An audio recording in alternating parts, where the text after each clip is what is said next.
السلام علیکم ورحمۃ اللہ وبرکاتہ۔ امید کرتا ہوں کہ سب دیکھنے والے خیریت سے ہوں گے۔ آج شام کو گزرتے ہوئے ایک یوٹیلیٹی سٹور کے اوپر لین دیکھی،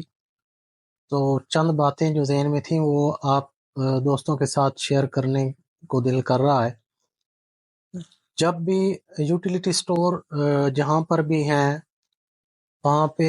10 لوگ کھڑے ہیں، 5 لوگ کھڑے ہیں، رمضان شریف میں تو چلو چھوڑ دیں، آگے پیچھے بھی جب بھی دیکھیں تو وہاں پر ہمیشہ رش لگا ہوا ہوتا ہے، لائنیں لگی ہوتی ہیں، اور سامان وہاں پہ پیکنگ میں ہوتا ہے۔ اگر چینی لینی ہے، دال لینی ہے، کچھ بھی ہے، وہ پیکنگ ہے۔ یہ بھی نہیں کہ اندر کوئی جو ہے بیٹھ کے اس کو وہ تول رہے ہیں، وزن کر رہے ہیں اور پھر دے رہے ہیں۔ تو آپ کسی بھی کریانے کی بڑی دکان پر چلے جائیں جہاں پہ بہت زیادہ رش ہوگا، تو وہاں پہ دن میں آپ دیکھتے ہوں گے کہ گاہک آ رہے ہیں، جا رہے ہیں، 10-15 منٹ میں جو ہے 10-20 ہزار کا سامان لینے والا بندہ تو وہ فارغ ہو کے چلا جاتا ہے۔ تو یوٹیلیٹی سٹور پہ اگر آپ 1 کلو گھی لینے چلے جائیں تو آپ کو 2 گھنٹے 3 گھنٹے لگ جاتے ہیں۔ تو اس کی وجہ کیا ہے؟ اس کی وجہ جو مجھے سمجھ آتی ہے وہ یہی ہے کہ یہ یوٹیلیٹی سٹور کا جو بھی نظام ہے اس میں بہت زیادہ کرپشن ہے، اور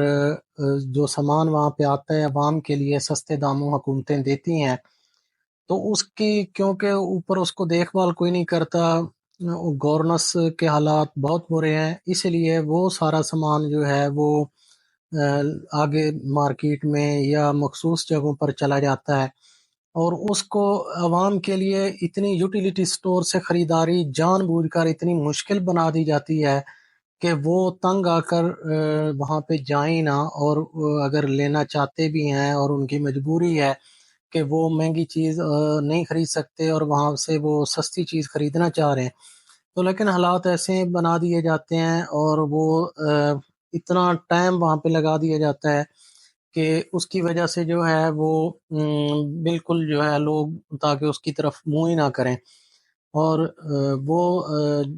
جو ہے دوسری دکانوں پہ مال مل رہا ہوتا ہے لوگوں کے گھروں میں، جو چند وہ لوگ جو افورڈیبل ہیں، جو چیزیں خرید سکتے ہیں، جن کے وسائل ہیں، ان کے گھروں میں وہ چیزیں چلی جاتی ہیں، بجائے اس کے کہ کسی غریب کو وہ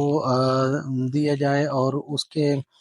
یعنی کہ سہولتیں جو حکومت دینا چاہ رہی ہوتی ہے اس طرح نہیں دی جا سکتی۔ اس میں ذمہ دار کون ہوگا؟ کیا جو ایک آدمی یوٹیلیٹی سٹور پہ بیٹھا ہے وہ اپنی کیپیسٹی میں چیزیں دوسرے کریانے والوں کو، دکان والوں کو بیچ سکتا ہے، یا اپنے جاننے والوں کو صرف دے سکتا ہے، یا اپنے دوستوں کو دے سکتا ہے، یا سارا اٹھا کے ایک گاڑی آئی اور سامان بھر کے سارا دے دیا کسی ایک کو؟ تو وہ نہیں کر سکتا۔ یقیناً اس کے اوپر ایک ہمارا سلسلہ ایسا ہے کہ اوپر سے لے کر نیچے تک کرپشن اور رشوت اور یہ سب چیزیں عام ہو چکی ہیں، اور ہم بحیثیت معاشرہ ایک کرپٹ معاشرہ ہے۔ ہم میں سے 99% لوگ جو ہیں وہ کوشش کرتے ہیں کہ کسی بھی طرح اگر ممکن ہے تو دوسرے کو دوسرے کے ساتھ فراڈ کرنا، دھوکہ دینا اور وعدہ خلافی، کمٹمنٹ پوری نہ کرنا، یہ تو ہمارے لیے اب یہ ایک ہنر اور فن مانا جاتا ہے کہ آپ نے کسی کو دھوکہ دے دیا، کوئی آپ نے غلط چیز بیچنی ہے کسی کو بیچ دی، کسی کو آپ اگر حقدار نہیں ہیں، جیسے کہ بے نظیر انکم سپورٹ پروگرام ہے، اگر آپ کے یعنی کہ وسائل ہیں اور لیکن وہاں سے آپ نے پیسے لے لیے،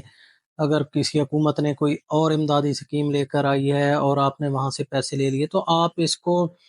یعنی کہ اپنا فن اور ہنر کہیں گے اور اس پہ بڑا فخر محسوس کریں گے، بجائے اس کے کہ آپ یہ دیکھیں کہ جو غریب ہیں یا جو ضرورت مند ہیں وہ لوگ، ان کو تو چیز نہیں مل رہی، اور آپ کو اللہ تعالیٰ نے سب کچھ دیا ہے، اس کے باوجود آپ غریبوں کا حق لے کے بیٹھے ہیں۔ تو یہ ایک سلسلہ ہے۔ اب یہ کیسے ٹھیک ہو سکتا ہے؟ یہ مجھے تو نہیں لگتا کہ یہاں پہ کوئی قریب جو ہے مستقبل میں یہ کوئی حالات اس کے بہتر ہونے کا کوئی امکان ہے۔ مین چیز ہے دین سے دوری ہے، اور بالکل دین ہماری زندگیوں سے نکل گیا ہے، اور سب سے بڑی وجہ تو یہی ہے، اللہ کا خوف ہمارے دلوں سے نکل گیا ہے۔ اور جب موت یاد نہیں رہتی تو پھر آدمی کے لیے سارے غلط کام کرنے آسان ہو جاتے ہیں۔ جب آدمی مرنا بھول جاتا ہے اور اس کو یہ اندازہ ہی نہیں ہوتا کہ میری زندگی کتنی مختصر ہے اور میں نے کتنی جلدی یعنی یہاں سے چلے جانا ہے، اور قبر کی مٹی ہوگی وہاں پہ اندھیرا، اور وہ کیڑے مکوڑے اور اگلی منزل کتنی مشکل ہوگی۔ تو اس کے لیے اگر آدمی کے ذہن میں یہ چیزیں نکل جائیں، ایک قبر اور جو ہے اللہ کا خوف اور قبر کا ڈر اور حساب کتاب جو ہونا ہے، اللہ کو آگے جواب دہ ہونا ہے، جب یہ چیزیں نکل جائیں تو پھر پیچھے کوئی ایسی چیز نہیں ہے جو آپ کے معاشرے کو صحیح کر سکتی ہے۔ اور جب اب لوگ دیکھتے ہیں کہ یورپ میں وہاں پہ قانون ہے کہ سب کچھ ہے،